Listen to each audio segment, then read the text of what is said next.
Kryeministri Edi Rama kreu inspektime në sektorin e arsimit këtë të mërkur.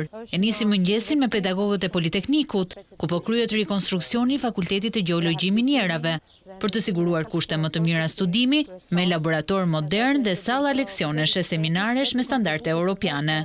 Një investim i financuar nga buxheti i shtetit për 6 milion euro, ku përfshihet edhe krijimi një muzeu të ri gjeologjik. Akademikët kërkuan ndryshime në projektin arkitekturor duke marrë elemente nga sheshi Skënderbej, ndërsa Rama vlerësoi të nevojshme hapjen e institucionit arsimor edhe për vizitor, pa cënuar procesin mësimor. Patëm propozuar arkitektit që kjo pjesa që do jetë sipër është parashikuar me plakat normale, kështu.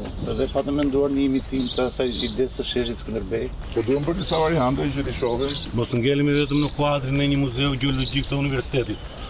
Po që tjetë në atrakcion, se është brenda parkut. Do gjetë një mënyrë që të mos shqetësohet, o themi mësimdhënia. Për shembull të shtunave dhe dielave ju mund ta hapni këtë për publikun, ka asnjë problem.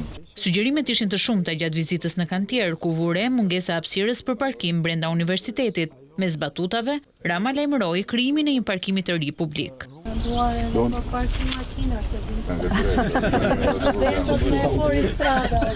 Kemi në këtë problem, kemi në për strada, profesorëve. Vërtetë shko, kurse unë kam mendimin që më mirë të vinë qiktesin që në këmë. Ose bicikleta të shumë, se këtu është edhe bukur. Do bëjmë, presoj, parkimin e Mahtën në Tereza për shumë, mund të lidha aty dhe vjetë në këmë. Kryeministri pa edhe ecurinë e punimeve në shkollën Pjetër Budi. Ky institucion po ndërtohet nga themelet për të zgjeruar kapacitetet për 1000 nxënës, që të mos ketë më mësim me 2 turne. Shkollat në Tiranë kemi bërë një evolucion edhe